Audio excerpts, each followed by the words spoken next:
Acha que os anos 1980 foram só luzes, neon e grandes sucessos de bilheteria? Pense novamente. Por trás dos sucessos do mainstream, um tipo diferente de cinema floresceu, ousado, estranho, emocionalmente intenso e muito audacioso para o destaque. Hoje, estamos revelando 15 obras-primas esquecidas daquela década eletrizante. Filmes que desafiam, surpreendem e cativam. Se você acha que já viu de tudo, prepare-se. Estas são as histórias que você nem sabia que estava perdendo. The Stuntman, 1980. Realidade e ilusão se confundem perigosamente em The Stuntman, uma obra-prima que Hollywood engavetou por anos antes de lançá-la relutantemente. Steve Railsback interpreta Cameron, um veterano do Vietnã e fugitivo, que acidentalmente tropeça em um set de filmagem caótico, sendo convocado para atuar como dublê pelo diretor megalomaníaco. Mas, à medida que a linha entre atuação e realidade começa a desaparecer, ele percebe que pode estar envolvido em algo muito mais sinistro do que apenas um filme. Peter O'Toole está elétrico como Eli Cross, o diretor manipulador, encantador em um momento, ameaçador no próximo, sempre pairando acima da ação em sua grua como um manipulador divino.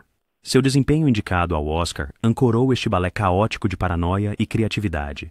Se Deus pudesse fazer os truques que nós fazemos, ele seria um homem feliz, declara Eli em uma das falas mais memoráveis do filme, encapsulando perfeitamente a exploração do cinema sobre como manipula a realidade. O diretor Richard Rush criou uma deslumbrante metanarrativa que critica o poder da ilusão e o custo do espetáculo, passando quase 10 anos para fazer e lançar o filme. A própria produção refletiu os temas do filme, com Rush lutando contra estúdios e financiadores para preservar sua visão. A estrutura complexa do filme entrelaça trauma de guerra, obsessão romântica e sátira do mundo do espetáculo em algo absolutamente único. Os críticos adoraram, mas os departamentos de marketing não sabiam o que fazer com isso. A distribuidora do filme, a 20th Century Fox, deu-lhe um lançamento limitado após mantê-lo na prateleira por 2 anos. Ainda assim, ao longo das décadas, ganhou admiração de culto, com Steven Spielberg e François Truffaut entre seus defensores mais vocais. Para cinéfilos, este é um santo graal do cinema inclassificável. Espelho de parque de diversões encontra zona de guerra, encontra filme de arte, ancorado por explorações cuidadosas da percepção e confiança. Cutter's Way, 1981. Um vagabundo desiludido e um veterano assombrado do Vietnã são apanhados em uma teia de assassinato e poder em uma história que disseca o desencanto americano com precisão cirúrgica. Cutter's Way é menos sobre quem cometeu o crime e mais sobre o lento desmoronamento da podridão americana, focando nas consequências da Guerra do Vietnã e na erosão do sonho americano. Jeff Bridges interpreta Richard Bone, um vendedor de iates e eterno fracassado, que testemunha algo suspeito perto de uma cena de assassinato. John Hurd dá a performance de sua carreira como Alex Cutter, um amargo veterano do Vietnã com um olho e uma perna, consumido pela raiva e pelo álcool. Juntos, formam uma improvável dupla investigativa, perseguindo um rico e intocável empresário, que Cutter está convencido ser o responsável pelo crime. O cenário em Santa Bárbara do filme oferece um pano de fundo ensolarado, que contrasta fortemente com a escuridão de seus temas. O diretor Ivan Passer, parte da nova onda checa antes de emigrar para a América, traz uma sensibilidade europeia a esta tragédia distintamente americana. Seu olhar atento captura tanto as belas paisagens da Califórnia quanto a devastação interior de seus personagens. Inicialmente intitulado Cutter and Bone, a United Artists perdeu a fé no filme após uma exibição teste ruim e lançou-o com uma divulgação mínima. Nunca fez sucesso nos cinemas, mas deixou uma marca indelével em críticos como Pauline Kael, que o chamou de um clássico moderno. É um neo-noir, impregnado de melancolia, belamente filmado e saturado de desilusão pós-Vietnã.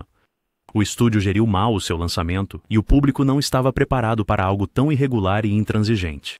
Mas, com o tempo, seu culto cresceu. Agora, é reverenciado como uma das retratações mais pungentes do trauma e da ambiguidade moral no cinema dos anos 80. Um filme que faz perguntas difíceis sobre justiça, lealdade e o que acontece quando os poderosos permanecem intocáveis. Local Hero, 1983. E se um executivo corporativo fosse enviado para engolir uma vila minúscula e a vila acabasse engolindo-o inteiro? Esse é o enredo de Local Hero, a encantadora comédia-drama de Bill Forsyth sobre o capitalismo colidindo com uma comunidade em uma remota cidade costeira escocesa. Peter Rieger interpreta McIntyre, um executivo de petróleo de Houston enviado para comprar uma vila inteira na Escócia para sua empresa construir uma refinaria. Burt Lancaster rouba a cena como Felix Happer, seu chefe excêntrico obcecado por astronomia. Mas verdadeiramente reside nos ritmos tranquilos do filme e de sua própria Um conjunto de excêntricos, habitantes locais escoceses que lentamente ensinam ao nosso protagonista sobre a maravilha, a quietude e as prioridades. A vila fictícia de Furness se torna quase um personagem por si só, um lugar onde a aurora boreal dança sobre praias antigas, onde um pescador soviético negocia acordos durante suas visitas regulares, e onde o hoteleiro local muda de função casualmente ao longo do dia.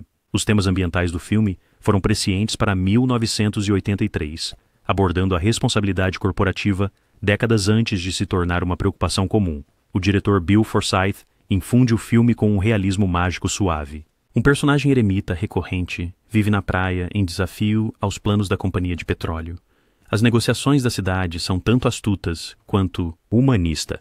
Toda a comunidade participa do lucro potencial enquanto protege o que mais importa, seu modo de vida e seus recursos naturais. Arredores.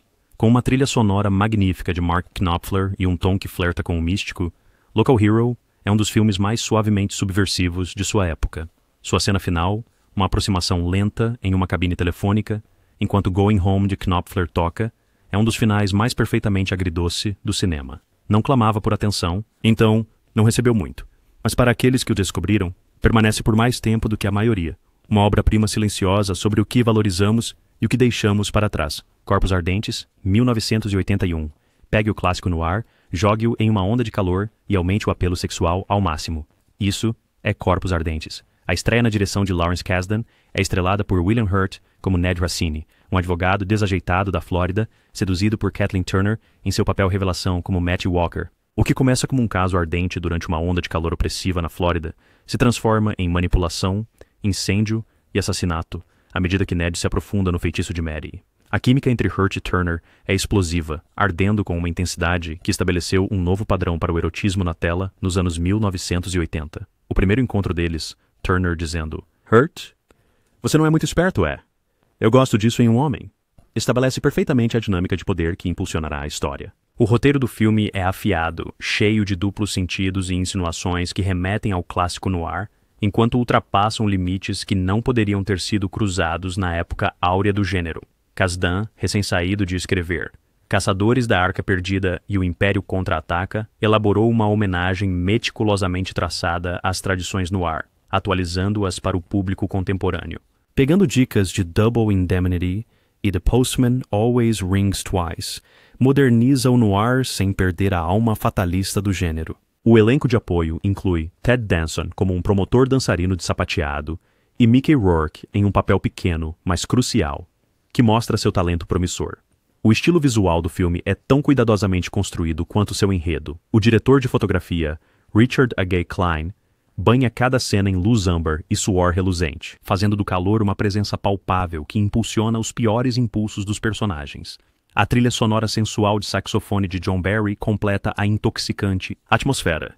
Embora tenha sido bem-sucedido nas bilheterias, desapareceu da memória cultural sob thrillers mais chamativos, mas sua tensão erótica, cinematografia sensual e atuações poderosas fazem dele um filme imperdível para os fãs de drama psicológico. Corpos Ardentes representa uma ponte perfeita entre o clássico filme noir e o moderno thriller erótico, influenciando inúmeros filmes que se seguiram. Blood Simple, 1984. A estreia dos irmãos Coen é uma lição de minimalismo, tensão e estilo, anunciando a chegada de dois dos cineastas mais distintos do cinema americano, vozes. Em Blood Simple, ciúme, ganância e paranoia explodem quando o dono do bar, Julian Marty, contrata o detetive particular corrupto Lauren Visser para matar sua esposa infiel Abby e seu amante Ray, um dos bartenders de Marty. Mas nada, absolutamente nada acontece de acordo com, filmado com um orçamento apertado de $1.500.000, as sombras sombrias do filme, a trilha sonora assombrosa e as reviravoltas perfeitamente cronometradas construíram a reputação dos Coen. Durante a noite, Frances McDormand, em sua estreia no cinema, domina a tela com uma inteligência e resiliência que caracterizariam muitos de seus futuros papéis. O título do filme vem do romance Red Harvest, de Dashiell Hammett, referindo-se ao estado mental de pessoas que cometeram assassinato. Essa desintegração psicológica se desenvolve à medida que os personagens tomam decisões cada vez mais desesperadas, baseadas em suposições equivocadas. O roteiro dos Coen é uma aula magistral de ironia dramática. O público sabe coisas que os personagens não sabem, criando uma tensão excruciante. O diretor de fotografia, Barry Sonnenfeld, cria uma linguagem visual de pavor usando iluminação baixa, ângulos inesperados e movimentos de câmera lentos e deliberados. Uma icônica traveling ao longo de um balcão de bar, passando por um cliente bêbado para revelar um detalhe crucial, demonstrou a engenhosidade visual dos Coen, mesmo com um orçamento limitado. Embora não tenha sido um grande sucesso no lançamento, foi elogiado pelos críticos e lentamente conquistou um público cult. Roger Ebert reconheceu sua brilhantez imediatamente, escrevendo que mostrava inteligência e habilidade que seriam elogiadas em um filme de um veterano diretor. Hoje, é considerado um modelo para suspense de baixo orçamento e uma aula magistral em criar tensão a partir do silêncio. O filme estabeleceu muitas características do estilo Coen: humor negro, violência repentina e personagens arruinados por seus próprios piores impulsos. Viver e Morrer em Los Angeles, 1985. Se Miami Vice tivesse dentes, pareceria com isso. To Live and Die in L.A., de William Friedkin, é uma perseguição iluminada por neon e banhada pelo sol através do submundo do crime de falsificação na Los Angeles dos anos 1980. William Peterson é Richard Chance, o agente rebelde do serviço secreto em uma missão de vingança após seu parceiro ser morto, e Willem Dafoe exala ameaça como Rick Masters, o falsificador e artista que ele está perseguindo. Friedkin, que tinha revolucionado o thriller policial com Operação França, retorna ao gênero com renovada vigor. O ponto central do filme, uma perseguição de carro na direção errada através da bacia do rio de Los Angeles, rivaliza com a famosa perseguição de seus filmes anteriores, criando uma tensão de tirar o fôlego enquanto Peterson e seu parceiro fogem de bandidos armados, dirigindo contra o tráfego na rodovia. Friedkin filmou esta sequência sem as devidas autorizações, criando um perigo genuíno que se traduz na tela. Com uma trilha sonora pulsante de Wang Chung e uma cinematografia vibrante que captura tanto o glamour quanto a sujeira de L.A., o filme grita: estilo, mas não é apenas aparência. É nihilista, moralmente complexo e emocionalmente incisivo. A reviravolta chocante no terceiro ato do filme subverte as expectativas do público sobre a imunidade do protagonista, algo raramente visto no cinema americano desse período. O filme mergulha na mecânica da falsificação com precisão quase documental, mostrando o processo artístico de Masters ao criar falsificações. Notas: Friedkin insistiu na precisão técnica, consultando falsificadores reais e exigindo que o departamento de props criasse falsificações convincentes. Cédulas. Apesar de seu brilhantismo, o filme enfrentou dificuldades contra thrillers mais convencionais e preocupações dos estúdios sobre sua ambiguidade moral. Relatos indicam que a United Artists queria um final mais otimista, mas Friedkin se recusou a ceder. Agora é reverenciado como uma obra definidora do cinema policial dos anos 80 e um golpe de mestre da segunda fase de Friedkin, que captura perfeitamente o excesso, a corrupção e o estilo da década. The Hitcher, 1986. Um jovem dá carona a um andarilho em um trecho deserto de rodovia e desencadeia um pesadelo que desafia a explicação ou fuga. The Hitcher é parte filme de estrada, parte horror existencial, com Rutger Hauer entregando uma das performances mais aterrorizantes da década como John Ryder, um serial killer que parece menos humano do que uma força da natureza. A premissa é aparentemente simples. Jim Halsey está dirigindo um carro pelo sudoeste quando dá carona a Ryder durante uma tempestade, contra o seu melhor julgamento. Quando Ryder revela suas intenções homicidas, Jim consegue jogá-lo para fora do carro, mas isso é apenas o início de um jogo de gato e rato pelo deserto, enquanto Ryder incrimina Jim por seus próprios assassinatos e destrói sistematicamente tudo em seu caminho. O que diferencia The Hitcher não é o gore, embora o filme tenha momentos de violência chocante, incluindo a infame cena do caminhão que ainda faz os espectadores se espantarem. É o terror psicológico, a sensação de destino perseguindo o protagonista sem saída. O vilão de Hauer é tanto o anjo da morte quanto o vingador enigmático, menos um homem do que uma ideia. Você sabe o que eu fiz com a última pessoa que me chamou de mentiroso? Ele pergunta, em certo momento, com um sorriso que sugere tanto charme quanto uma malícia sem fim. O diretor Robert Harmon e o diretor de fotografia John Seale criam uma paisagem de medo no sudoeste americano, transformando espaços abertos em zonas de vulnerabilidade. O filme constrói uma mitologia em torno de Ryder sem explicá-lo. Ele parece aparecer e desaparecer à vontade, sobrevivendo a incidentes que deveriam ser fatais, sempre um passo à frente. Lançado com uma bilheteria fraca e críticas mistas, agora é visto como uma obra-prima subversiva que desconstrói os clichês de slasher. Em vez do típico cenário da garota final, The Hitcher apresenta um jovem inocente, lutando para manter sua humanidade diante de um mal aparentemente sem motivo, uma lenta descida à loucura e medo. Levanta questões sobre identidade e dualidade que permanecem muito tempo após os créditos finais. Mona Lisa, 1986. Bob Hoskins nunca foi mais impactante do que em Mona Lisa. Ele interpreta George, um ex-presidiário que aceita um trabalho como motorista de uma acompanhante de luxo chamada Simone. Simone. À medida que a relação de trabalho deles se aprofunda em uma amizade improvável, a complexidade emocional também aumenta. E o perigo. A crescente obsessão de George em resgatar Simone o leva ao submundo do crime de Londres, onde suas ilusões românticas colidem com brutais realidade. Dirigido por Neil Jordan, o filme explora classe, poder e masculinidade ferida com nuance e coragem. Hoskins traz vulnerabilidade e orgulho ferido a George, um homem cuja concepção de cavalheirismo é antiquada e perigosa na moderna mundo. Tyson é igualmente convincente como a acompanhante sofisticada, cuja fachada cuidadosamente construída esconde traumas mais profundos. Michael Caine adiciona uma camada extra de ameaça como Danny, o cafetão manipulador e chefe do crime à espreita no fundo. O filme tira seu nome da enigmática pintura de Leonardo da Vinci, sugerindo a similar inescrutabilidade de Simone para George, que projeta seus próprios ideais sobre ela em vez de vê-la como ela realmente é. Este tema de percepção errada e fantasia impulsiona a narrativa em direção ao seu inevitável confronto com verdade. Jordan filma Londres com um olhar tanto para a miséria quanto para a beleza, contrastando o cintilante West End com o lado sórdido de King's Cross. A trilha sonora apresenta a versão de Nat King Cole de Mona Lisa de forma irônica, destacando o fosso entre ideais românticos e a dura realidade. A atuação de Hoskins venceu o prêmio de melhor ator em Cannes e recebeu uma indicação ao Oscar. Mas Mona Lisa ainda passou despercebido por muitos espectadores em uma década dominada por filmes maiores e mais barulhentos. Áspero e comovente, é um noir da alma que examina como nos iludimos facilmente quando seduzidos por sonhos impossíveis. Runaway Train, 1985. Dois fugitivos sobem em um trem apenas para descobrir que está sem maquinista e avançando em direção ao desastre sem maneira de pará-lo. Runaway Train é pura adrenalina elevada por filosofia e cru. Emoção. Jon Voight e Eric Roberts entregam performances de destaque em suas carreiras como Os Condenados, ambos sendo indicados ao Oscar por seus papéis. Voight interpreta Manny, um lendário rebelde da prisão que o diretor manteve em confinamento solitário por 3 anos. Roberts é Buck, um jovem prisioneiro atrevido que se junta à fuga de Manny através da brutal natureza selvagem do Alasca. Após embarcarem no que pensam ser seu bilhete para a liberdade, descobrem que estão presos em um trem acelerado sem maquinista, junto com uma funcionária da ferrovia que se torna sua aliada relutante. Baseado em um roteiro de Akira Kurosawa, este thriller de sobrevivência trata menos sobre o trem e mais sobre o que liberdade, controle e propósito significam para dois indivíduos quebrados, homens. O diretor Andrei Konchalovsky, um cineasta soviético trabalhando em Hollywood, traz uma perspectiva externa a este distintamente americano, história, focando em temas existenciais em vez de simples cenas de ação. O cenário do Alasca no filme oferece paisagens deslumbrantes e um perigo genuíno. Grande parte foi filmada em trens reais em movimento em condições traiçoeiras. O design de som cria um personagem a partir do próprio trem, com seu ritmo implacável tornando-se um batimento cardíaco para o história.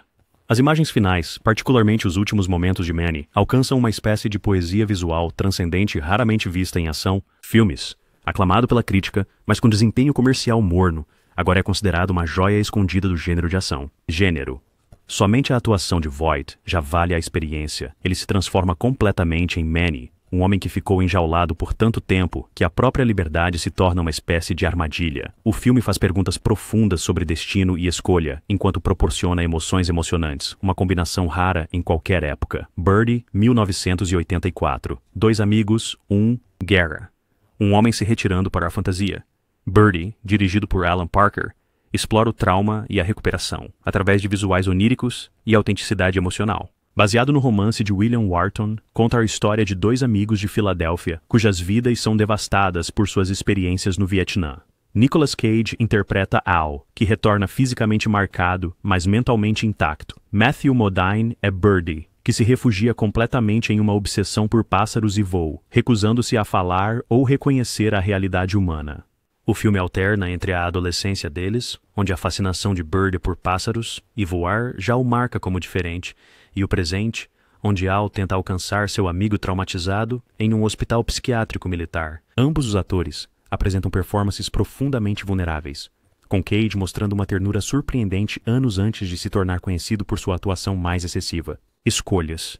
Modine captura tanto a maravilha da obsessão de Birdie por pássaros quanto a desconexão profunda de seu estado pós-guerra. A amizade deles forma o núcleo emocional do filme, um laço forte o suficiente para potencialmente salvar Birdie de seu afastamento da humanidade. Parker dirige com talento visual, usando movimentos de câmera flutuantes e sequências de sonho para nos colocar dentro da mente de Birdie. Essas sequências de fantasia, onde Birdie se imagina voando sobre a paisagem, criam um contraponto poético às duras realidades da classe trabalhadora da Filadélfia e aos horrores do Vietnã. A trilha sonora inovadora de Peter Gabriel aprimora essas sequências com paisagens sonoras de outro mundo. Apesar de ganhar o Grand Prix em Cannes, nunca decolou nos Estados Unidos. Talvez porque sua visão implacável sobre o trauma de guerra era desconfortável demais para um público mainstream que ainda estava processando o Vietnã.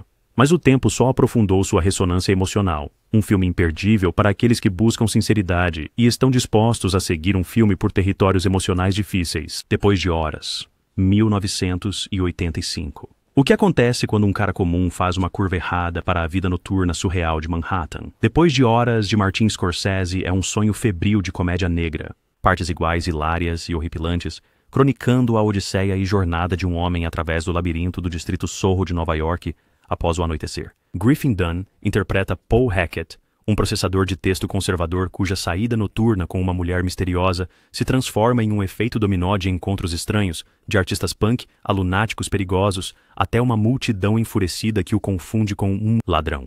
É Kafka por meio da comédia pastelão, com a magia de câmera característica de Scorsese, dando até às cenas mais simples um senso de pavor cinético. Feito entre o rei da comédia e a cor do dinheiro, Depois de Horas representa Scorsese, trabalhando em uma escala menor, mas com criatividade inalterada. O filme começou como um projeto de baixo orçamento, quando o financiamento para A Última Tentação de Cristo falhou, dando a Scorsese liberdade para experimentar. O filme inteiro acontece em uma noite cada vez mais caótica, mantendo uma sensação de tempo real que aumenta a tensão. O elenco de apoio é extraordinário.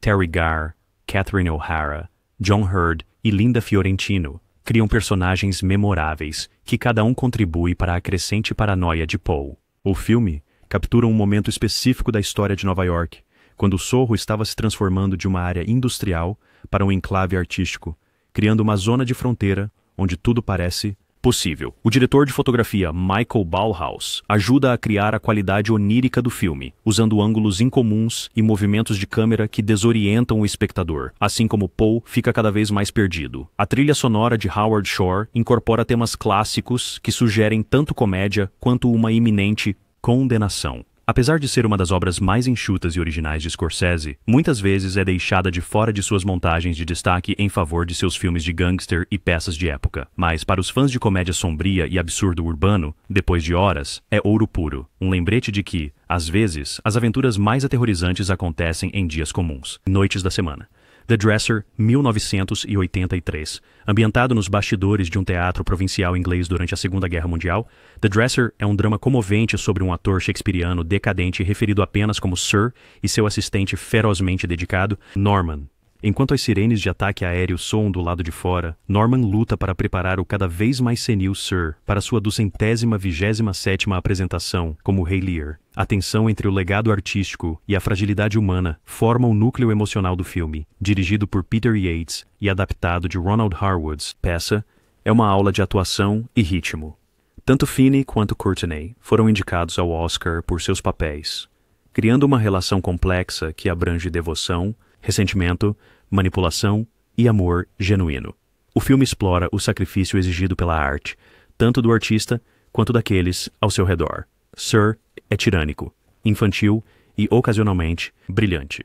Norman é facilitador, amargo e, em última análise, fiel ao ponto de autodestruição. Seu relacionamento codependente torna-se uma lente através da qual se vêem questões maiores sobre o propósito da arte durante a guerra, o preço da grandeza e o trabalho invisível que sustenta gênio. Yates captura o mundo do teatro em tempos de guerra com precisão documental. Os camarins pouco cuidados, os figurinos desgastados, o pequeno grupo de atores interpretando Shakespeare enquanto bombas. Quedas. A estrutura do filme se constrói em direção à atuação de Sir como Lear, criando paralelos entre o rei envelhecido e o ator em declínio. É um filme teatral tranquilo, que não fez muito barulho nos anos 80 voltados para o pop, apesar da aclamação da crítica. Mas para os amantes de dramas focados em personagens e teatro, O Fiel Camareiro é um triunfo comovente que celebra a mágica efêmera da performance enquanto reconhece seu custo. The Hidden, 1987. uma mistura de gêneros acelerada que combina ficção científica, terror e a emoção dos filmes de parceiros policiais.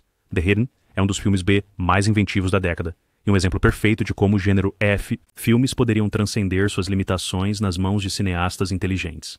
Um parasita alienígena pula de corpo em corpo, deixando destruição à sua passagem, enquanto busca experiências sensoriais cada vez mais intensas, roubando carros, tocando música alta, cometendo assaltos à mão armada e assassinando transeuntes inocentes. O agente do FBI Lloyd Gallagher se une ao cético detetive da LAPD Thomas Beck para detê-lo, mas Gallagher guarda um segredo sobre sua própria identidade que mudará tudo. O diretor Jack Shoulder mantém a ação em um ritmo vertiginoso, enquanto ainda desenvolve a relação central entre os parceiros incompatíveis. O filme apresenta perseguições de carro espetaculares, tiroteios e horror corporal, junto com um genuíno desenvolvimento de personagem. MacLachlan, recém-saído de Blue Velvet, traz sua qualidade única de outro mundo para o papel do misterioso agente do FBI, enquanto Norrie ancorar o filme como o policial direto, cuja visão de mundo está prestes a ser despedaçada. O roteiro explora habilmente temas de identidade e humanidade. O que nos faz quem somos quando nossos corpos físicos se tornam recipientes para algo mais? A progressão do parasita do hedonismo ao poder político cria um comentário sutil sobre o excesso e a ambição dos anos 80. Efeitos especiais de Kevin Yagher criam transformações memoráveis à medida que o parasita passa de hospedeiro para hospedeiro. O filme também conta com as primeiras aparições de Claudia Christian, de Babylon 5, e Danny Trejo em pequenos papéis, aumentando seu apelo cult. Foi um sucesso modesto quando lançado, mas seu status cult explodiu com o tempo, especialmente depois que MacLachlan ganhou fama em Twin Peaks. Se você quer algo selvagem, estranho e muito à frente de seu tempo, este é o tesouro escondido para você. Um filme que influenciou tudo, de Arquivo X a Homens de Preto, mantendo sua identidade única. Barfly, 1987.